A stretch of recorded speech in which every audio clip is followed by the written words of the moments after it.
南庆京都皇宫，一轮残阳悬挂在西方的天空之中。此间气候仍暖，暮色若血，映在皇宫朱红色的宫墙上，明黄色的琉璃瓦上，直似要燃烧起来。面容危险、疲惫、憔悴的庆国皇帝陛下就躺在太极殿前的一张躺椅之上，手指头缓缓地梳理着一只白色大肥猫的皮毛。那只肥猫似乎极为享受一位强大君王的服侍，懒洋洋地卧着，时不时还翻个身子，将自己柔软的腹部凑到庆帝的指尖。这只胖胖的白猫自然不知道皇帝陛下的手指头是多么的可怕。一位军方将领沉默地站在暮色之中，站在距离陛下极近的地方，一言不发，只是看着陛下手下那只白猫，以及在木椅后方正欠着身子伸着懒腰的两只肥猫，心情难以抑制地觉得荒谬。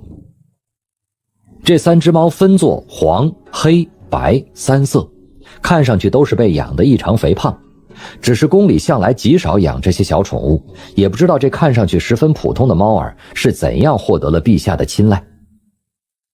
当然心头的情绪没有一丝表露在这位将领的脸上，因为纵使2岁大的婴儿死在眼前，他都不会有任何的动容，更何况他不是一个只识打仗的莽夫。在回京之前，入宫之前，他就已经打探到了足够多的消息。这3只肥猫是范府的，是陈郡主从小养到大的，不知道什么时候被陈郡主带进了皇宫陪陛下玩耍，陛下便将这3只猫留到了如今。似乎只是3只猫，但落在这位将领的眼中，总觉得这似乎代表了更深一层的意思，只是他不敢问，也没处去问，因为世间根本没有人知道那个人究竟是死了还是好好的活着。庆帝收回了投往暮云之中的眼光，看了这位将领一眼，开口说道：北齐那个小家伙只是在演戏给你们看，朝廷养你们枢密院参谋部这么多人，难道是吃干饭的？这名将领看不出来年岁大小，因为他的眼神清湛冷冽，似乎极为年轻，可是偏生他的脸上却是风霜之色十足。略一沉存，这名将领直接说道：沙场之上，以正和，以奇胜。无论上山虎再如何狡猾，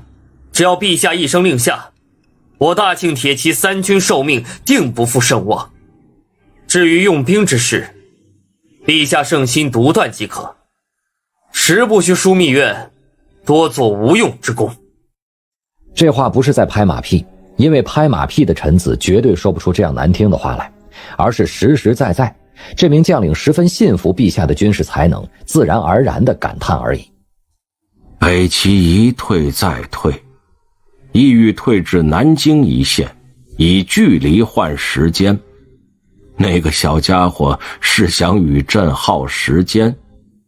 庆帝的唇角泛起一丝不屑的笑容。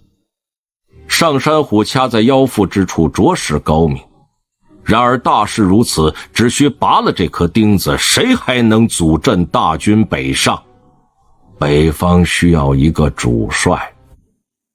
庆帝闭上了眼睛，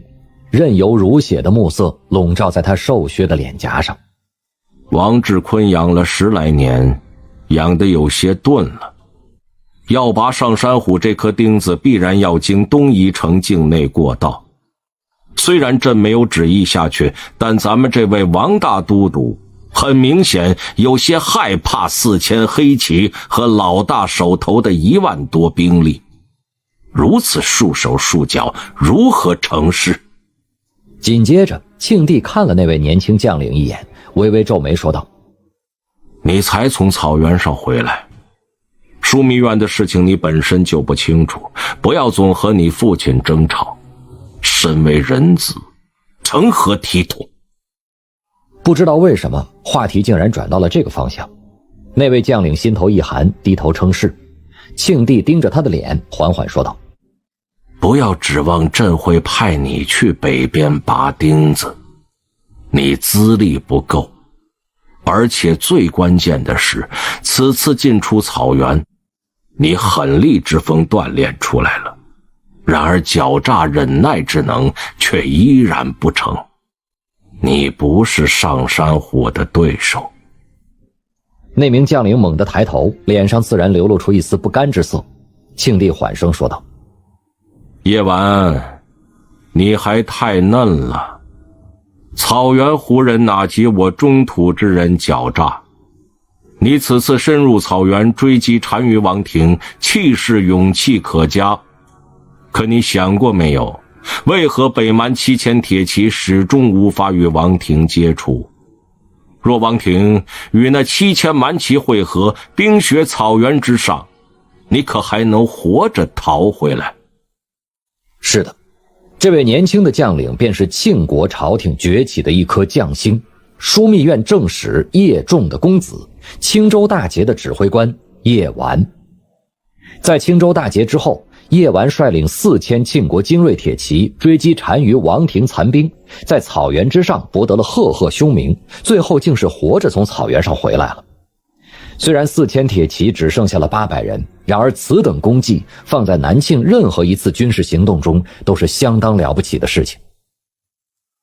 然而此时庆帝淡然的话语却击中了这位年轻名将心脏里的某个角落，也惊醒了叶丸心中的隐隐疑惑。为什么连绵数月的凶险追击中，单于速必达的王庭残兵始终无法与那7000名蛮骑联络上？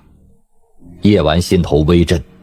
看着陛下那张渐渐露出苍老之态的面容，想要谋求一个答案。庆帝面色漠然说道：范闲虽然带着海棠朵朵去了神庙，却依然没有忘记在草原上布下后手。功夫总是在诗外，胜负也本在沙场之外。你若何时明白了这个道理，朕北伐的主帅便是你。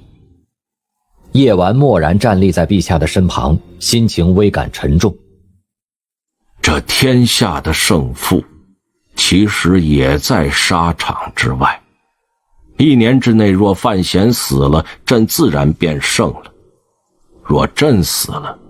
这天下不喜欢朕的人自然便胜了。皇帝陛下就像是在叙述旁人的事情，手指头轻轻一紧，将那只肥胖的白猫提到了自己的怀中，轻轻地梳理着它的毛发，十分细致。听到皇帝陛下的话语，叶丸脸上的表情没有什么变化，而微微低着的头却恰好遮掩了他眼瞳里的那抹异色。这位庆国突兀崛起的厉害人物，少年时代便与生父翻脸，自定州远赴南诏。如果没有来自京都皇宫龙椅上那位男人的暗中照拂，如果不是这些压抑的岁月里练就了沉稳的意志，又怎么可能一直压抑，最后却来了一次猛烈的爆发呢？也正是这样的经历，让叶丸拥有了极强悍的自我控制能力。先前皇帝陛下指他不是上山虎的对手，叶丸脸上恰到好处流露出一丝不甘，这丝不甘其实是刻意流露出来的。不及一代名将上山虎不是什么难以接受的评语，可他毕竟是皇帝陛下十分看重的军方新一代领袖人物，如果表现得太过木然，失去了年轻人应有的朝气与好胜之心，只怕也不是什么好应对。然而听到范闲这个名字，叶丸眼瞳里的异色却是完全发自内心的。不仅仅是因为陛下先前点名他在西湖草原上的丰功伟业，有一部分是因为范闲的暗中帮助，另一方面更是因为叶丸震惊发现陛下先前的话语竟把范闲此人的生死提高到了与陛下生死完全相等的地位。